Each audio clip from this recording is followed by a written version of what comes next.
Let's bring in former Secretary of State and Fox News contributor Mike Pompeo. Mr. Secretary, thank you very much for being here.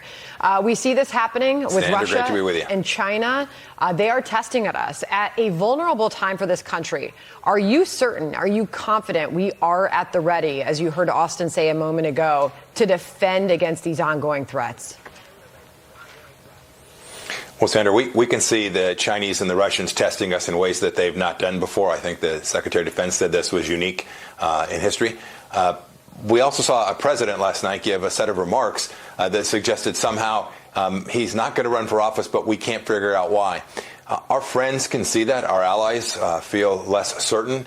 And that, Senator, that always means that we're going to be tested, whether it's the fact that we've got vessels in the Persian Gulf that are constantly under threat, as the Eisenhower was for its entire 7 months from the Houthis, or whether it's our soldiers and sailors that are serving in the West. This is a perilous time when you have a president of the United States who refuses to be candid to the American people about why he chose not to run for office and whether he is capable about, in some of these hardest moments. I served as Secretary of State and CI Director. These things come up fast. They are serious. They are often from unexpected directions. And when our adversaries sense weakness, Sandra, they will always test it. And that presents an awful lot of risk over the course of the next 5 months. And part of that weakness we are portraying has been the case made.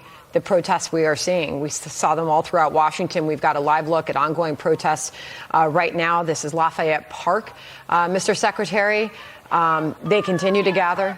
We continue to see, in many cases, obscenities. Yesterday, we saw the words, Hamas is coming, Hamas is here, painted and splashed all over monuments there in Washington. What message is this scene that is happening live in our nation's capital right now send to the world? Sandra, we've seen protests, and it's as American as apple pie to protest something that you don't like. But what's sad is that we have congressional leaders that are condoning this, who refuse to call out this, what is deeply anti-American behavior that supports the very terrorism that has put American lives at risk for now 2 decades in the Middle East. And you see our leadership simply failing. You saw yesterday almost an entire political party boycott a speech in the Capitol building from one of our closest and dearest and most longtime security partners in the region. Now, this poses an enormous amount of risk when there's this much dissension, not from some group of people who just walk out in a park and decide they want to protest, but from the leadership of America, who doesn't understand that America is a force for good in the region and the decent actor that can actually provide security, the nation of Israel in that region, along with our Gulf partners. And you see our leadership walking away from that.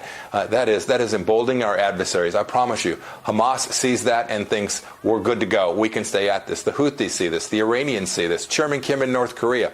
Each of them is evaluating whether American leadership is prepared to do what we have done for so long, which is to defend basic American ideas, including our sovereignty at our southern border. Yeah, and what we saw with some of the most dramatic images from yesterday was that some of these protests, some of these agitators have gone from anti-Israel to pro-Hamas.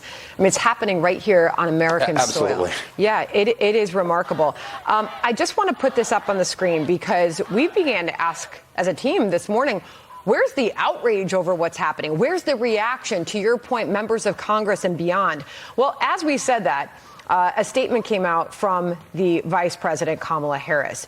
She said, I condemn any individuals associating with the brutal terrorist organization Hamas, which has vowed to annihilate the state of Israel and kill Jews. I condemn the burning of the American flag. That flag is a symbol of our highest ideals as a nation.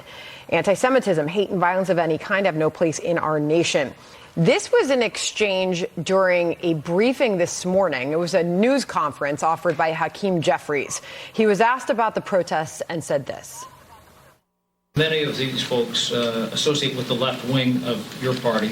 Talk about that divide. It's not clear to me that any of the protesters associate with the left wing of the Democratic Party. That's a factual assumption that is inaccurate. It is unacceptable to deface public property, desecrate the American flag, threaten Jews with violence, or promote terrorist organizations like Hamas.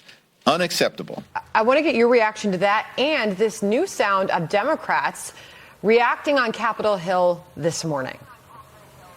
I'm not going to go burn a flag, but it's part, it's part of our rights. It's free speech. How ironic, as the Prime Minister was talking about them burning American flags, they're literally proving him right by burning American flags with the Capitol in the background. Everyone has a right to free speech. It's not the kind of speech that I would participate in. In this country, we have a democracy where our Constitution protects the right of people to burn flags, but it bothers me. Very good. Your thoughts on that reaction on the Hill? Sandra, I hear the vice president's words. I hear Congressman Jeffries' words. They ring hollow.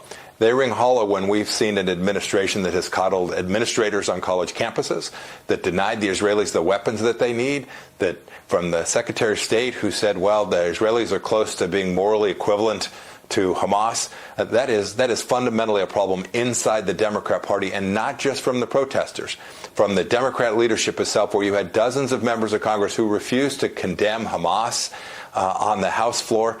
This is a problem inside the Democrat Party that doesn't understand not what matters just to Israel. That's important, but what matters to the United States of America and the beacon that we must be to the world. We have to get this right, and I think the Democrat Party's got to figure out how to get to the place that America has been for so long, a bipartisan support of the central institutions of the United States of America. That's what I see playing out on Lafayette Square today and at Union Station yesterday, and frankly, all the way back to the summer of 2020. We know America. We know American decency. We know American foundation, and the Democrat Party needs to get a hold of itself and figure out how to get back to the right place. Always good to get you on, Mr. Secretary, as we do now await a live look at the two leaders, the Prime Minister of Israel and the President of the United States meeting in the Oval Office. We expect to see that shortly, and the press briefing. Secretary Pompeo, thank you. Jillian?